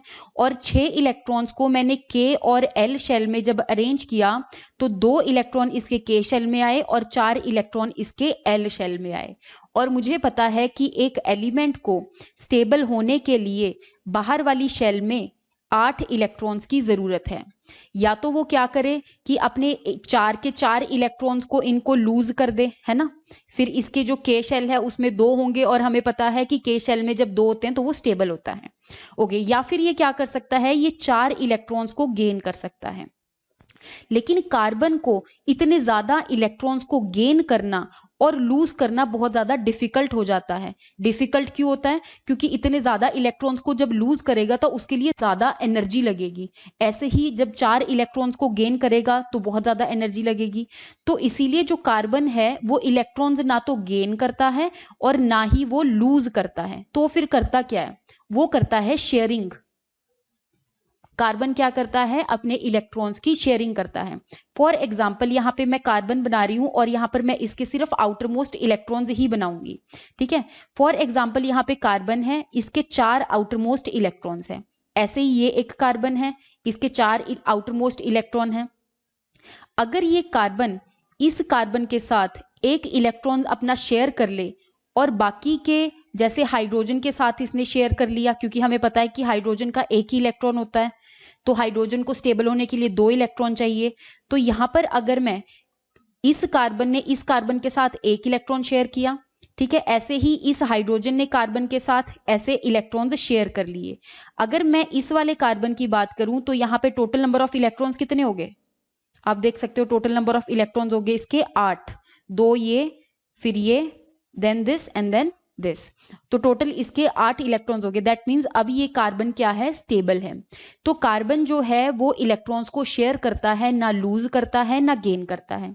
और जब भी कोई बॉन्ड बने शेयरिंग ऑफ इलेक्ट्रॉन्स की वजह से, उस बॉन्ड को हम कोवेलेंट बॉन्ड कहते हैं, या फिर उस प्रोसेस को हम कोवेलेंट बॉन्डिंग कहते हैं। अब जो कोवेलेंट बॉन्ड है या तो सिंगल बॉन्ड बन सकता है, या डबल बॉन्ड बन सकते हैं, या फिर ट्रिपल बॉन्ड बन सकते हैं। कैसे, एक बार देख लेते हैं। फॉर एग्जाम्पल ये कार्बन है, अगर इसने इस वाले कार्बन के साथ अपने 2 इलेक्ट्रॉन्स को शेयर किया तो ये बन जाएगा डबल बॉन्ड। बाकी इसके कितने इलेक्ट्रॉन्स बचे, एक ये है, दूसरा ये, तीसरा और चौथा। दैट मीन्स यहाँ पर 2 हाइड्रोजन और लगेंगे, ठीक है, जो इसके साथ इस बॉन्ड को, इस इलेक्ट्रॉन्स को शेयर कर रहे हैं। या तो कार्बन दूसरे कार्बन के साथ अपने 2 इलेक्ट्रॉन्स को शेयर कर सकता है और डबल बॉन्ड बना सकता है, या फिर कार्बन दूसरे कार्बन के साथ अपने 3 इलेक्ट्रॉन्स को शेयर कर सकता है, जिससे कि क्या बनेगा, ट्रिपल बॉन्ड। तो ऐसे ही हम कोवेलेंट बॉन्ड को सिंगल, डबल और ट्रिपल बॉन्ड में क्लासिफाई कर सकते हैं।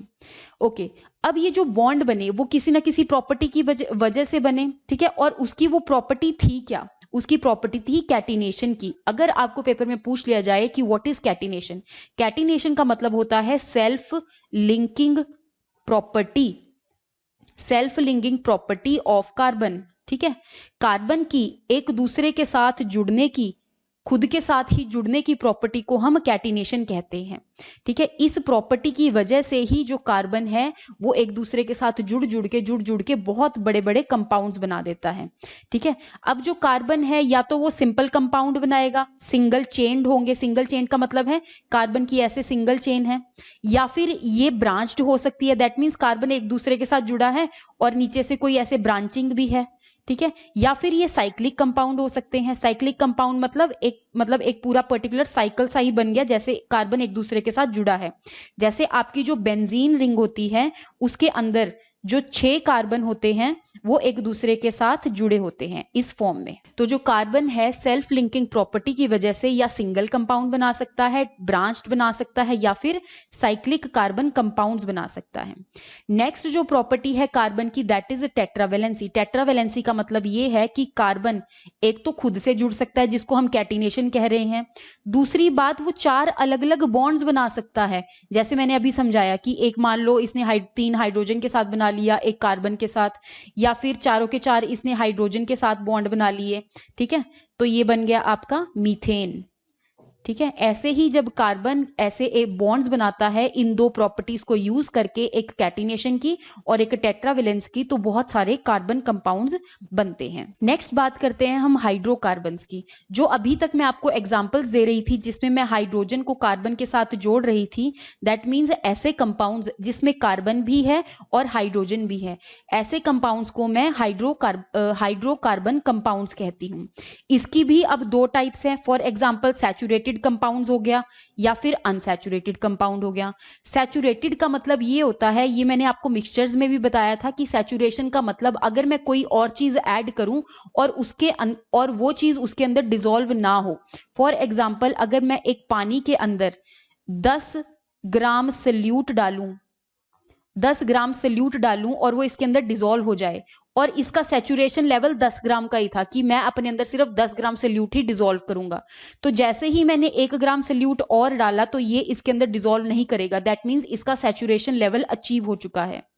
इसका मतलब सैचुरेटेड कंपाउंड्स ऐसे कंपाउंड्स होते हैं जो कार्बन और हाइड्रोजन के बने होते हैं, लेकिन अगर मुझे कोई और बाहर से एटम भेजूं ताकि ये इसके साथ बॉन्ड बना ले, तो वो इसके साथ बॉन्ड नहीं बना पाएगा, क्योंकि पहले से ही इसकी वैलेंसी फुल है, पहले से ही ये एक स्टेबल कंपाउंड बन चुका है, ठीक है। अनसैचुरेटेड कंपाउंड भी अब 2 तरह के होते हैं।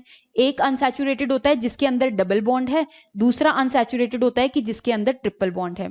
फॉर एग्जांपल ये कार्बन के पास सिर्फ 4 हाइड्रोजन थे, 4 हाइड्रोजन होने की वजह से एक कार्बन ने 2 हाइड्रोजन लिए और दूसरे कार्बन ने भी 2 हाइड्रोजन लिए, लेकिन बाकी के एक इलेक्ट्रॉन को इन्होंने स्टेबल करना था, तो इसीलिए इन्होंने वो एक दूसरे के साथ ही शेयर कर लिए इलेक्ट्रॉन्स। तो इन दोनों के बीच में एक डबल बॉन्ड बन गया। दैट मीन्स इन्होंने अपने 2-2 इलेक्ट्रॉन्स को शेयर किया है। अब जैसे ही कोई एक और हाइड्रोजन आएगा, मान लो 2 हाइड्रोजन आगे, तो एक हाइड्रोजन इसके साथ लग जाएगा और एक हाइड्रोजन इसके साथ लग जाएगा, जिसकी वजह से उनका ये जो बॉन्ड है वो टूट जाएगा। ठीक है, दैट मीन्स ये जो कंपाउंड है वो सैचुरेटेड नहीं था। इसमें जब मैंने हाइड्रोजन एटम्स डाले तो ये इन्होंने इस हाइड्रोजन के साथ बॉन्ड बना लिया। ठीक है, तो ये डबल हो गया। ऐसे ही अगर मैं इस ट्रिपल वाले के केस में हाइड्रोजन को ऐड करूं, तो यहाँ पे मान लो मैंने चार हाइड्रोजन ऐड कर दिए है ना, 2H2 ऐड करे, 2H2 का मतलब 4 हाइड्रोजन, तो 2 हाइड्रोजन आपके यहाँ पर आ जाएंगे और 2 हाइड्रोजन आपके यहाँ पर आ जाएंगे, जिसकी वजह से इन दोनों कार्बन्स के अंदर ट्रिपल बॉन्ड की बजाय एक सिंगल बॉन्ड रह जाएगा। ठीक है, तो दैट मीन्स इस कंपाउंड के अंदर भी कैपेबिलिटी थी कि वो अपने आप से बॉन्ड तोड़कर बाहर के एटम को रिसीव कर सके। तो ये थे आपके अनसैचुरेटेड कंपाउंड। जो अनसैचुरेटेड कंपाउंड है उनको हम अलग अलग कैटेगरी में डिफाइन करते हैं। जैसे फॉर एग्जाम्पल, जिस भी कार्बन कंपाउंड के अंदर डबल बॉन्ड होगा तो उनको हम कहते हैं एल्कीन्स, और जिस भी कार्बन कंपाउंड के अंदर ट्रिपल बॉन्ड होगा उनको हम कहते हैं एल्काइन।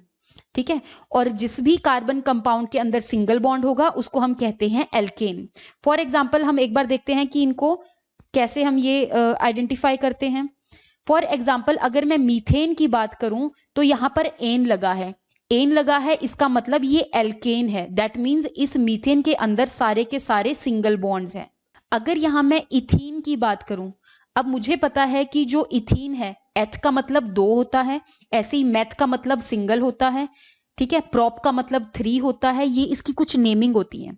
तो यहां पर क्योंकि इन लगा है तो दैट मीन्स ये एक ऐसा कंपाउंड है जिसके अंदर डबल बॉन्ड है। एथ का मतलब 2 कार्बन कंपाउंड, इन का मतलब इनके बीच में डबल बॉन्ड, और बाकी की जो वैलेंसी बची वो मैं इसको हाइड्रोजन से स्टेबल कर दूंगी। ठीक है, तो इसका मतलब मुझे यहाँ पे कितने हाइड्रोजन बनाने पड़े, अगर मैं इसके 4 बॉन्ड्स बनाऊं तो 1 2 3 4, तो यहाँ पर मेरे 2-2 हाइड्रोजन्स यूज हुए। तो अगर मैं इसका फॉर्मूला बनाना चाहूं तो ये क्या बनेगा, C2H4। ठीक है, तो यहाँ पर क्या आ गया, मान लो आपका जो N है वो 2 था, तो यहाँ पर C2, अगर यहाँ पे 2 के साथ मैं N को मल्टीप्लाई करूं तो ये बन गया H4। ऐसे ही एल्केन का फॉर्मूला एक बार हम देख लेते हैं। मीथेन था आपका, कार्बन का नंबर था आपका 1। ठीक है, तो आपका N हो जाएगा 1, तो आपका C 1 हो गया, और H में अगर 2 के साथ 1 को मल्टीप्लाई करोगे +2 तो आपका ये हो जाएगा 4। दैट मीन्स इस कार्बन कंपाउंड के साथ 4 हाइड्रोजन्स लगे हैं। इन द सेम वे अगर मैं एल्काइन की बात करूं तो एल्काइन का फॉर्मूला होता है CnH2n-2। तो आप यहां पे देख सकते हो कि हमेशा एल्केन से एल्कीन में 2 हाइड्रोजन कम हो गए, और जैसे ही मैं एल्काइन में गई तो 2 हाइड्रोजन और कम हो गए। ठीक है, तो यहाँ पे अगर मैंने इस फॉर्मूले को जस्टिफाई करना है तो मैं देख सकती हूँ कि 2 कार्बन है, क्योंकि इन दोनों के बीच में ट्रिपल बॉन्ड है, तो मुझे एक बॉन्ड और बनाने के लिए सिर्फ 2 ही हाइड्रोजन चाहिए। तो अगर मैं यहाँ पर N की वैल्यू पुट करूं तो ये बन जाएगा C2H2 × 2 - 2, तो ये हो जाएगा C2H4 - 2, दैट मीन्स C2H2। तो आई होप आपको यहाँ पर एल्केन, एल्कीन और एल्काइन का समझ आया होगा। एक और चीज मैं आपको यहाँ पर क्लियर करना चाहती हूँ कि जो भी कार्बन कंपाउंड्स हैं, जैसे मीथेन हो गया, इथेन हो गया, ठीक है, देन इज प्रोपेन हो गया, ठीक है, इसकी कुछ नेमिंग होती है। मेथ का मतलब होता है सिंगल, एथ का मतलब होता है 2, प्रोप का मतलब होता है 3, ऐसे ही ब्यूटेन में जो ब्यूट है उसका मतलब है 4, पेंटेन में जो पेंट है उसका मतलब क्या है 5, हेक्सेन में जो हेक्स है उसका मतलब है 6, हेप्टेन में जो हेप्ट है उसका मतलब है 7। ठीक है, ऐसे इसकी कुछ नेमिंग होती है। ऐसे ही ऑक्टेन हो जाएगा। ठीक है, तो इस हिसाब से हम कार्बन कंपाउंड्स की जो नेमिंग है वो करते हैं। अब हाइड्रोकार्बन कंपाउंड्स के बाद हम बात करते हैं फंक्शनल ग्रुप्स की। फॉर एग्जाम्पल, ये मेरे पास एक मीथेन था जिसके अंदर 4 हाइड्रोजन लगे हुए थे। अब मैंने क्या किया, एक OH ग्रुप लगाना है इसके अंदर। मुझे पता है कि ये कंपाउंड पहले से सैचुरेटेड है, दैट मीन्स इसके पास कोई फ्री इलेक्ट्रॉन नहीं है बॉन्ड बनाने के लिए।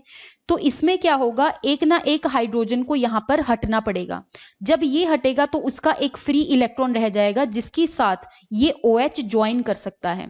तो जब भी मैं कोई ऐसे बाहर से एटम लेकर आऊं जो कि एक एलिमेंट के हाइड्रोजन को रिप्लेस कर दे, तो उसको मैं कहती हूं हीट्रो एटम। फॉर एग्जाम्पल मैं यहाँ पर OH लेकर आई तो ये OH क्या बन गया, हीट्रो एटम। जब भी कोई हीट्रो एटम कार्बन कंपाउंड के साथ आकर जुड़ता है तो उसको हम कह देते हैं कि इसके साथ एक फंक्शनल ग्रुप लग गया है। और जब भी कार्बन कंपाउंड के साथ कोई फंक्शनल ग्रुप लगता है तो उसकी जो प्रॉपर्टी होती है वो उस फंक्शनल ग्रुप के हिसाब से चेंज हो जाती हैं।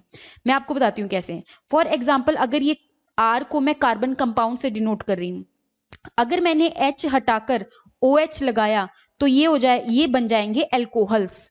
इन द सेम वे अगर मैंने H हटाकर CHO हीट्रो एटम लगाया तो ये बन जाएंगे एल्डिहाइड्स। यहाँ पर OH और CHO में इतना डिफरेंस है कि OH के अंदर जो कार्बन है वो ऑक्सीजन के साथ जुड़ा होता है और ये ऑक्सीजन इस हाइड्रोजन के साथ। लेकिन CHO ग्रुप में इतना डिफरेंस है कि जो ऑक्सीजन है वो कार्बन के साथ डबल बॉन्ड बनाता है और हाइड्रोजन भी कार्बन के साथ ही जुड़ा रहता है।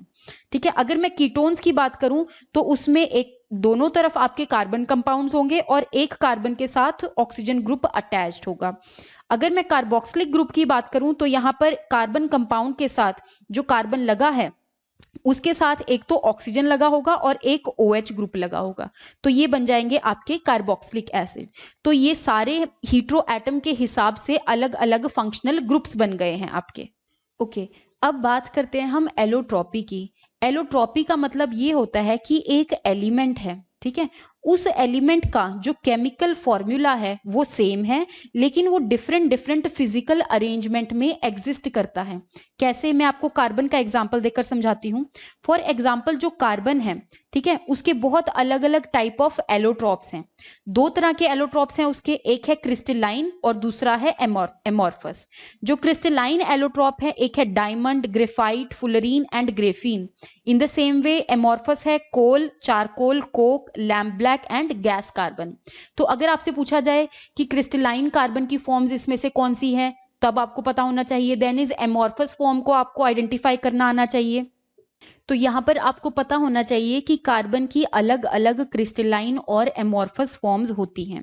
अगर मैं एमॉर्फस फॉर्म्स की बात करूं तो ये कार्बन की ऐसी फॉर्म्स होती हैं जिनकी कोई क्लियरली डिफाइंड शेप नहीं होती, ठीक है। लेकिन जो दूसरी तरफ क्रिस्टलाइन फॉर्म्स होती है, यहाँ पर कार्बन एक पर्टिकुलर फैशन में अरेंज होता है, मतलब इसकी जो शेप है वो डिफाइंड है। फॉर एग्जाम्पल अगर मैं डायमंड और ग्रेफाइट की बात करूं तो ये कार्बन की क्रिस्टलाइन फॉर्म्स हैं। क्रिस्टलाइन फॉर्म्स मैंने अभी समझाया कि कार्बन की डिफरेंट फॉर्म्स जो एक पर्टिकुलर फैशन में एग्जिस्ट करती है। अब कैसे एग्जिस्ट करती है आप यहाँ पे देख सकते हो। देखो, मान लो ये एक कार्बन है, इस कार्बन ने 3 और कार्बन के साथ बॉन्ड बनाया, मतलब इस कार्बन ने एक तो इस कार्बन के साथ, देन इज दिस कार्बन, और एक जो नीचे आपको कार्बन दिख रहा है इसके साथ। दैट मीन्स जो ग्रेफाइट है उसके अंदर कार्बन एक दूसरे के साथ हमेशा 3 बॉन्ड्स बनाएगा, ठीक है। तो यहाँ पर कुछ ना कुछ फ्री इलेक्ट्रॉन्स रह जाएंगे। और हमें पता है कि जो ग्रेफाइट है वो एक ऐसा नॉन मेटल है जो कि इलेक्ट्रिसिटी कंडक्ट करता है, और वो इलेक्ट्रिसिटी इसलिए कंडक्ट करता है क्योंकि इसके पास फ्री इलेक्ट्रॉन्स बच जाते हैं, ठीक है। तो this is the only non metals which conduct electricity. In the same वे अगर मैं डायमंड की बात करूं तो जो एक डायमंड है वो एक दूसरे के साथ 4 बॉन्ड्स बनाता है, ठीक है, और वो एक टेट्राहेड्रल फैशन में पैटर्न बनाता है, इस वे में एग्जिस्ट करता है। लेकिन अगर मैं ग्रेफाइट की बात करूं तो वो हेक्सागोनल रिंग्स की वे में एग्जिस्ट करता है, ठीक है। हेक्सागोनल रिंग्स आप यहां पर देख सकते हो, ठीक है, ये आपके हेक्सागोनल रिंग्स हैं। तो नीचे जो है कार्बन एक दूसरे के साथ बॉन्ड्स बना रहे हैं। तो यहाँ पर जो ग्रेफाइट है वो डिफरेंट लेयर्स में अरेंज होता है, ठीक है, और हेक्सागोनल रिंग्स की फॉर्म में अरेंज होता है। एक कार्बन एक दूसरे के साथ 3 एटम से ज्वाइन होता है, एक फ्री कार्बन होता है जो इलेक्ट्रिसिटी कंडक्ट करवाता है, और जो इनके बीच वाले बॉन्ड्स हैं ये बॉन्ड्स थोड़े वीक होते हैं। दूसरी तरफ अगर मैं डायमंड की बात करूं तो एक कार्बन 4 एटम्स के साथ बॉन्ड बनाता है और टेट्राहेड्रल फैशन में एग्जिस्ट करता है। तो यहाँ पर मैंने आपको डायमंड और ग्रेफाइट की ही कुछ प्रॉपर्टीज दी हुई है। देखो, क्योंकि ये अलग अलग फिजिकल स्टेट में एग्जिस्ट कर रहे हैं, उसकी वजह से आप इसको देख सकते हो कि this is diamond and this is graphite. तो जो डायमंड होता है वो ट्रांसपेरेंट होता है, अल्टीमेट एब्रेसिव होता है, इलेक्ट्रिक इंसुलेटर होता है और थर्मल कंडक्टर होता है। इलेक्ट्रिकल इंसुलेटर का मतलब है ये अपने थ्रू इलेक्ट्रिसिटी पास नहीं होने देता। थर्मल कंडक्टर का मतलब होता है कि इसके ऊपर हीट का फर्क पड़ता है। ठीक है, नेक्स्ट है आपका ग्रेफाइट। जो ग्रेफाइट है वो सॉफ्टेस्ट सब्सटेंस है। दूसरी तरफ ये ओपेक होता है, दैट मीन्स इसके थ्रू लाइट पास नहीं होती है। देन इज ये लुब्रिकेशन की तरह यूज होता है और इलेक्ट्रिसिटी का गुड कंडक्टर है। ये मैंने आपको बता ही दिया क्योंकि इसके अंदर फ्री इलेक्ट्रॉन्स अवेलेबल होते हैं। अगर मैं तीसरे एलोट्रॉप की बात करूं कार्बन के, तो उसका नाम है फुलरीन। आपको डायरेक्टली पूछ लिया जाता है क्वेश्चन कि बताओ फुलरीन के अंदर कितने कार्बन एटम्स होते हैं, तो 60 कार्बन एटम्स एक दूसरे के साथ इस फुटबॉल वे में अरेंज्ड होते हैं। इसको हम कहते हैं फुलरीन। ठीक है, तो आपसे डायरेक्टली ये पूछ लिया जाता है। नेक्स्ट बात करते हैं कुछ इंपॉर्टेंट कंपाउंड्स ऑफ कार्बन की, जैसे कि इथेनॉल। जो इथेनॉल है, इथेन का मतलब, एथ का मतलब 2 होता है। इथेन के बाद नॉल जो है, ऑल जो है वो अल्कोहल ग्रुप की वजह से लगा है। अल्कोहल मतलब जो मैंने इसके अंदर फंक्शनल ग्रुप लगाया है, दैट मीन्स इसके अंदर OH का फंक्शनल ग्रुप लगा है। एथ का मतलब 2 मतलब मैं इसको कार्बन को अरेंज कर लेती हूँ। ठीक है, तो यहां पर अगर मैं एक OH फंक्शनल ग्रुप लगाऊंगी और बाकी के कार्बन को मैं बैलेंस करना चाहूं, तो यहां पर मेरे पास क्या बन जाएंगे, 2 कार्बन हो गए, दैट मीन्स C2। H मेरे पास 5 हो गया, दैट मीन्स H5, और एक हो गया मेरे पास OH। This is ethanol. अब जो इथेनॉल है वो बनता कैसे है, वो बनता है ग्लूकोज से।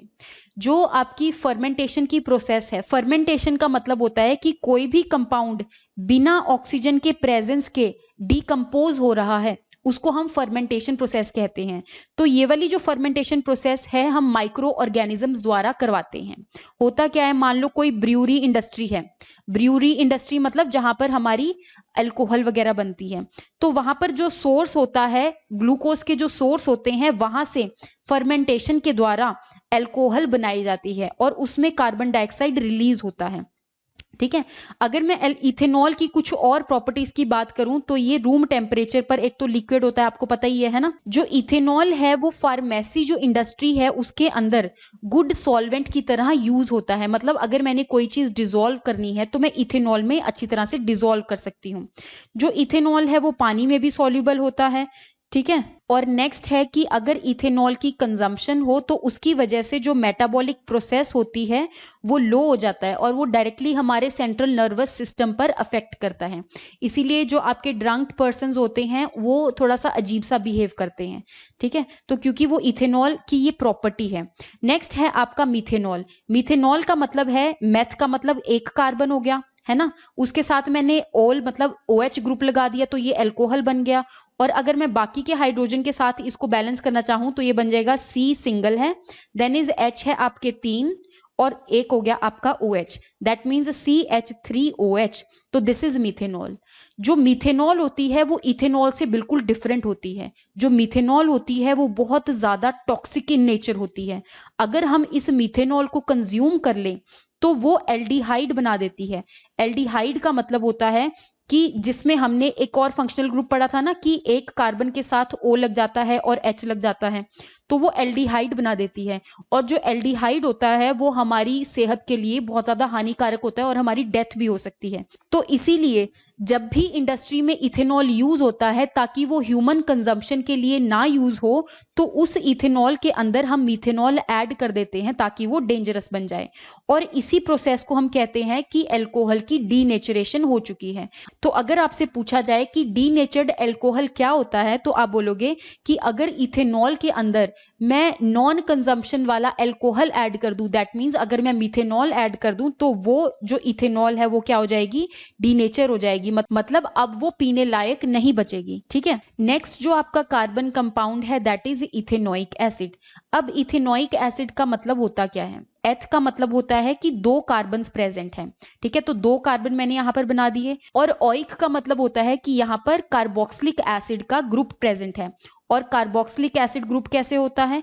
एक O लगा होता है और दूसरी तरफ OH लगा होता है। तो अगर मैं इसको बैलेंस करना चाहूं तो ये कुछ ऐसा कंपाउंड दिखेगा। और अगर मैं इसका फॉर्मूला बनाना चाहूं तो ये बन जाएगा CH3, ठीक है, एंड COOH। तो ये इसका फॉर्मूला बन जाएगा। ओके, जो आपका विनेगर होता है उसका मतलब होता है कि हमने पानी के अंदर 5 से 8% इथेनोइक एसिड ऐड किया है। देखो, इथेनोइक एसिड को हम एसिटिक एसिड भी कहते हैं। और अगर मैं पानी के अंदर 5 से 8% इथेनोइक एसिड ऐड कर दूं तो वो बन जाएगा आपका विनेगर, जिसको आप सिरका भी कहते हैं। ऐसे ही अगर प्योर एसिटिक एसिड है तो उसको हम ग्लेशियल एसिटिक एसिड भी बोलते हैं। ये आपको मेन से कार्बन कंपाउंड्स पता होने चाहिए। नेक्स्ट जो प्रोसेस है आपकी दैट इज एस्टेरिफिकेशन। एस्टेरिफिकेशन एक ऐसी प्रोसेस होती है जिसमें एस्टर बॉन्ड बनता है। अब एस्टर बॉन्ड का मतलब क्या होता है? देखो, जब भी एक कार्बोक्सिलिक एसिड एल्कोहल के साथ रिएक्ट करता है, कार्बोक्सिलिक एसिड मतलब उसका जो फंक्शनल ग्रुप है वो COOH होना चाहिए। ये रहा C, this is O and this is OH। ठीक है, और दूसरा है आपका एल्कोहल। एल्कोहल मतलब OH फंक्शनल ग्रुप होना चाहिए। तो जब भी आपका कार्बोक्सिलिक एसिड एल्कोहल के साथ रिएक्ट करेगा तो आपका वाटर मॉलिक्यूल रिमूव हो जाएगा। यहां पर आपको दिखाया है OH यहां से रिमूव हुआ और एक H यहां से रिमूव हुआ। जब भी इनमें से वाटर मॉलिक्यूल रिमूव हो गया तो ये वाला जो O है, जो R के साथ O लगा है, ये जाकर इस C के साथ बॉन्ड बना लेगा। तो इस बॉन्ड को हम कहते हैं एस्टर बॉन्ड और इस प्रोसेस को हम कहते हैं एस्टेरिफिकेशन। जब भी ये एक बॉन्ड बनता है तब बहुत अच्छी सी स्मेल प्रोड्यूस होती है, स्वीट स्मेलिंग कंपाउंड्स बनते हैं। ठीक है, तो इस प्रोसेस से जो भी कंपाउंड बना वो बना एस्टर और उसके अंदर बॉन्ड बना एस्टर बॉन्ड। तो जो भी आपके एस्टर्स होते हैं वो परफ्यूम इंडस्ट्री में यूज होते हैं या फिर फ्लेवरिंग एजेंट्स की तरह यूज होते हैं या फिर कहीं भी उस जगह पे जहां पर आपके स्वीट स्मेलिंग कंपाउंड्स जो हैं आप यूज कर रहे हो। नेक्स्ट हम बात करते हैं सोप्स की। देखो, सोप का मतलब होता है sodium and potassium salt of carboxylic acid. That means ये एक कार्बोक्सिलिक एसिड है। कार्बोक्सिलिक एसिड अगेन जिसमें COOH ग्रुप फंक्शनल है आपका।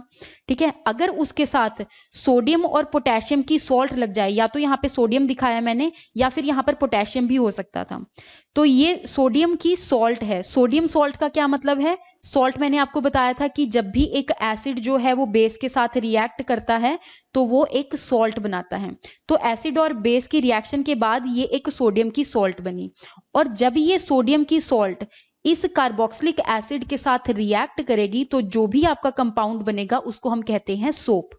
यहाँ पे आप देख सकते हो कार्बोक्सिलिक एसिड सोडियम सॉल्ट के साथ रिएक्ट करके बना रही है सोडियम इथोनेट। तो अगर मैं सोप मॉलिक्यूल के स्ट्रक्चर की बात करूं तो उसके अंदर जो आप यहाँ पर देख रहे हो ना CH3COONA, ये एक सॉल्ट बन गई। या जरूरी नहीं है कि ये सिर्फ इतना सा ही होएगा, इसमें बहुत सारे C के कंपाउंड्स भी हो सकते हैं। ऐसे C की बहुत लंबी चेन हो सकती है। तो इस पूरी लंबी चेन को हम लिख देते हैं R, दैट मीन्स RCOONA, ऐसे लिख देते हैं। इसके अंदर जो आपका R वाली चेन है उसको तो हम कहते हैं कि ये हाइड्रोकार्बन पार्ट है। और ये जो हाइड्रोकार्बन पार्ट होता है आपका, ये होता है हाइड्रोफोबिक। हाइड्रोफोबिक का मतलब होता है कि ये वाटर से दूर दूर रहेगा, इसको वाटर से फोबिया है। अगर मैं COONA की बात करूं तो ये वाला जो पार्ट है आपका, ये होता है हाइड्रोफिलिक।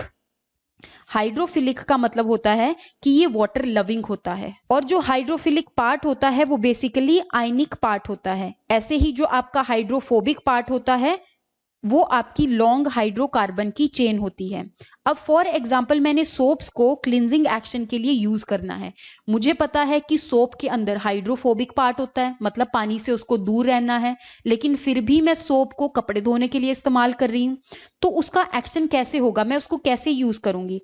फॉर एग्जाम्पल आपका ये कोई क्लॉथ है, उस क्लॉथ के ऊपर आपके कोई डर्ट लगी है। अब होगा क्या, अगर आपने यहां पर सोप यूज करी, सोप यूज करने की वजह से मुझे पता है कि सोप का जो मॉलिक्यूल होता है उसकी एक ऐसे हेड होता है, हेड जो है आपका हाइड्रोफिलिक है, मतलब वाटर लविंग है, और उसकी जो टेल होती है वो हाइड्रोफोबिक होती है। हाइड्रोफोबिक का मतलब पानी से वो दूर रहेगी। तो इसकी जो टेल होती है वो इस ऑयली डर्ट के साथ जाकर चिपक जाती है, और जब इस ऑयली डर्ट के साथ ये चिपक जाती है, आपके बाहर जो है वो हाइड्रोफिलिक एंड्स रह जाते हैं। तो वो जो मॉलिक्यूल है कुछ ऐसा दिखता है। इसका मतलब इसके आसपास बहुत पानी है और जो डर्ट है वो इसके बिल्कुल अंदर है, अंदर छुपी है। इसीलिए जो हाइड्रोफोबिक वाला पोर्शन है वो पानी से दूर है। अब जैसे ही मैंने इसको अच्छी तरह से रब किया क्लॉथ को, तो हुआ क्या, ये सारे जो डर्ट पार्टिकल है वो इस चेन के साथ ऐसे टूट जाएंगे, और ये पूरा ऑयल का जो पार्टिकल है ऐसे फ्रेगमेंट्स में सेपरेट हो जाएगा, और ऑयल का जो डर्ट आपकी लगी हुई थी वो उस क्लॉथ से उतर जाएगी। ये था आपका क्लिनजिंग एक्शन ऑफ सोप। ये जो यहाँ पर मॉलिक्यूल बना है इसको हम मिसल भी कहते हैं। दैट मीन्स जो सोप्स हैं वो अपना क्लिनजिंग एक्शन कैसे करते हैं, थ्रू मिसल फॉर्मेशन। तो वही सारी चीज मैंने आपको यहाँ पर एक्सप्लेन की है। नेक्स्ट हम बात करते हैं डिटर्जेंट की। देखो, हमें एक चीज पता है कि जब भी हम क्लॉथ्स को सोप से वॉश करते हैं तो वो इतनी इजीली या इतनी अच्छी तरह से वॉश नहीं होते, लेकिन अगर मैं डिटर्जेंट से करूं तो वो ज़्यादा इजीली हो जाते हैं। उसमें ऐसी क्या प्रॉपर्टी है, जैसे मैंने सोप में बताया ना कि आपके सोडियम सॉल्ट्स हैं लॉन्ग हाइड्रोकार्बन चेन के, जो आपके डिटर्जेंट होते हैं उसमें सोडियम की बजाय, मतलब ये आपका आयनिक ग्रुप है, उसमें जो आयनिक ग्रुप है उसमें सल्फोनेट ग्रुप प्रेजेंट होता है, और जो सल्फोनेट ग्रुप है वो थोड़ा स्ट्रॉन्ग ग्रुप होता है, जिसकी वजह से जो क्लिनजिंग एक्शन है वो बहुत ज़्यादा अच्छा हो जाता है। तो डिटर्जेंट में आपके सल्फोनेट ग्रुप्स प्रेजेंट होते हैं जो कि इनसॉल्युबल चीज़ों को या इनसॉल्युबल प्रोडक्ट्स को नहीं बनने देते। मतलब आपकी जो डर्ट है वो एक तरह से इनसॉल्युबल ही है क्योंकि वो ऑयली इन नेचर है, और कोई भी ऑयली चीज़ पानी में डिसॉल्व नहीं हो सकती। तो आपके जो डिटर्जेंट है वो इनसॉल्युबल पार्ट को नहीं बनने देते, इसीलिए उनका जो क्लिनजिंग एक्शन है वो ज़्यादा अच्छा होता है। बाकी जो डिटर्जेंट है उसको हम हार्ड वाटर में भी यूज़ कर सकते हैं। हार्ड वाटर मैंने आपको लास्ट क्लास में समझाया था कि ऐसा वाटर जिसके अंदर थोड़े से अलग अलग आयंस प्रेजेंट होते हैं, जैसे आपका मैग्नीशियम आयन हो गया, कैल्शियम आयन हो गया, जिस भी पानी में ये वाले आयंस प्रेजेंट होंगे तो वो वाला वाटर हार्ड वाटर बन जाएगा। तो उसके अंदर जो फोम है, दैट मीन्स आपके जो हार्ड वाटर के अंदर जो फोम है वो इजीली नहीं बनती है, और इसीलिए उसका क्लींजिंग एक्शन कम होता है। तो इस वजह से जो डिटर्जेंट्स हैं हम हार्ड या सॉफ्ट वाटर दोनों में यूज कर सकते हैं। बाकी आपके जो सोप्स हैं वो ज़्यादा बायोडिग्रेडेबल हैं, दैट मीन्स अगर मैं सोप से कपड़े धोऊंगी तो इतना ज़्यादा डैमेज नहीं होगा इन्वायरमेंट को एज कम्पेयर टू अगर मैं डिटर्जेंट से वॉश करूं, क्योंकि वो कम बायोडिग्रेडेबल होते हैं, दैट मीन्स वो इजीली डिग्रेड नहीं होते हैं। लेकिन अगर मैं क्लींजिंग एक्शन की बात करूं तो सोप जो है वो पानी में डिसॉल्व होने में ज़्यादा टाइम लेते हैं as compare to detergents. Next हम बात करते हैं केमिस्ट्री के कुछ इंपॉर्टेंट लॉज की। फॉर एग्जाम्पल जो आपका सबसे पहला लॉ है दैट इज बॉयल्स लॉ। आपसे पूछ लिया जाता है कि बॉयल्स लॉ किस किस के बीच में रिलेशन देता है, तो आपका बॉयल्स लॉ ये कहता है कि अगर कोई पर्टिकुलर टेम्परेचर है, मान लो मैंने यहाँ पे 37 डिग्री सेंटीग्रेड टेम्परेचर सेट कर दिया, उस पर्टिकुलर टेम्परेचर पे, that means the temperature is constant है ना, इस पर्टिकुलर टेम्परेचर पे जो आपका वॉल्यूम है वो प्रेशर के इनवर्सली प्रोपोर्शनल है। इनवर्सली प्रोपोर्शनल का मतलब है कि जैसे जैसे मैं प्रेशर को इंक्रीज करती जाऊंगी वैसे वैसे आपका जो वॉल्यूम है वो डिक्रीज करता जाएगा। तो फाइनली आपका जो बॉयल्स लॉ है वो ये कहता है कि at a particular temperature the volume and pressure is inversely proportional. अब इसके कुछ मैं एग्जांपल्स आपको देती हूँ। फॉर एग्जांपल ये एक सिरिंज है, और इस सिरिंज के अंदर यहाँ पर कुछ ना कुछ वॉल्यूम आपका आ सकता है ना, कोई ना कोई जो लिक्विड है जो मैंने इंजेक्ट करना है वो इस स्पेस में आएगा, और जैसे जैसे इस सिरिंज को मैं नीचे प्रेस करती जाऊंगी that means I am increasing the pressure, और जैसे जैसे मैंने प्रेशर को इंक्रीज किया वैसे वैसे आप देख सकते हो यहाँ पर वॉल्यूम कम हो रहा है, वो लिक्विड बाहर जा रहा है, उसका वॉल्यूम कम होता जा रहा है। ठीक है, इन द सेम वे जो आपके पंप्स होते हैं उसमें भी सेम क्राइटेरिया यूज होता है, जो आपका पिस्टन होता है उसमें भी सेम क्राइटेरिया यूज होता है। जैसे जैसे आप पिस्टन को नीचे प्रेस करते हो वैसे वैसे जो आपके एयर के मॉलिक्यूल्स हैं वो एक दूसरे के नजदीक आते हैं और उससे प्रेशर इंक्रीज हो जाता है। लेकिन आपका जो वॉल्यूम है, पहले यहाँ पे पिस्टन यहाँ पर था, और अब पिस्टन नीचे मूव कर गया है तो आपका जो वॉल्यूम है वो तो डिक्रीज कर गया है, लेकिन एयर मॉलिक्यूल्स एक दूसरे के नजदीक आ गए हैं तो आपका जो प्रेशर है वो इंक्रीज हो गया है। तो जो आपका बॉयल्स लॉ है आपकी लंग्स की ब्रीदिंग में भी यूज होता है। वो कैसे? जैसे ही आपके लंग्स का प्रेशर इंक्रीज हो जाता है, अंदर ज्यादा हवा भर जाती है, तो वैसे ही आप ब्रीद आउट करते हो, तो उस वजह से आपकी जो लंग्स है उसका जो वॉल्यूम है वो कम हो जाता है। तो ऐसे कुछ जो एग्जांपल्स हैं वो आपके बॉयल्स लॉ अप्लाई करते हैं। नेक्स्ट जो लॉ है that is Charles law.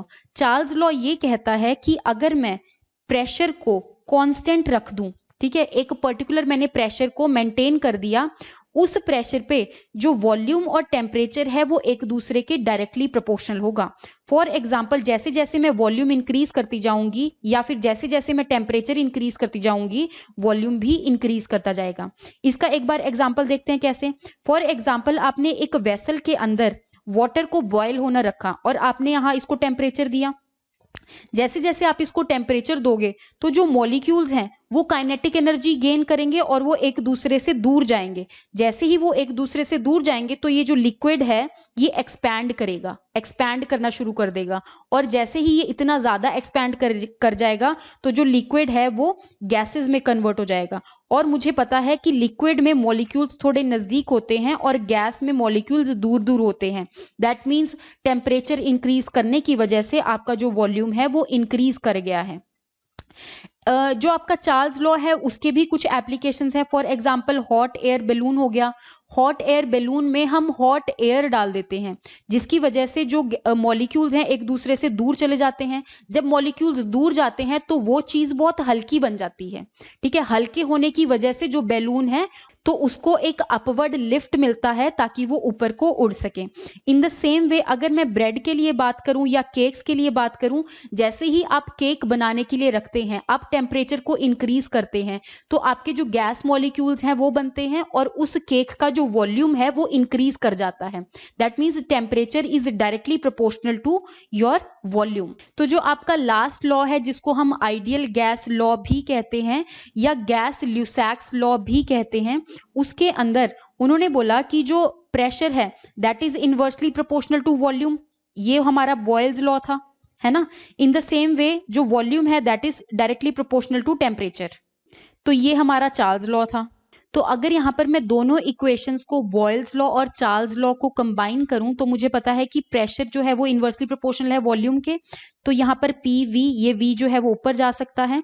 In the same way V is directly proportional to temperature, तो यहाँ पर आ जाएगा ऐसे। अगर मैं प्रोपोर्शनैलिटी का साइन हटाऊंगी तो यहाँ पर मेरे पास एक तो n आ जाएगा जो कि नंबर ऑफ मोल्स के बराबर है और एक कांस्टेंट आ जाएगा r। तो आपकी जो इक्वेशन है वो बन जाएगी P V is equals to nRT। आपको डायरेक्टली पूछ लिया जाता है कि what is ideal gas law, आपको नीचे दिया जाता है P V is equals to this n, ऐसे करके अलग अलग 4 ऑप्शन दिए जाएंगे। तो आपको वहां ये पता होना चाहिए कि जो आइडियल गैस लॉ है that is P V is equals to nRT। बाकी इसमें एप्लीकेशन सेम ही रहेगी। दैट मीन्स प्रेशर इंक्रीज करने के साथ साथ आपका वॉल्यूम डिक्रीज कर रहा है और वॉल्यूम इंक्रीज करने के साथ साथ आपका टेम्परेचर जो है वो इंक्रीज कर रहा है या फिर वाइस वर्सा।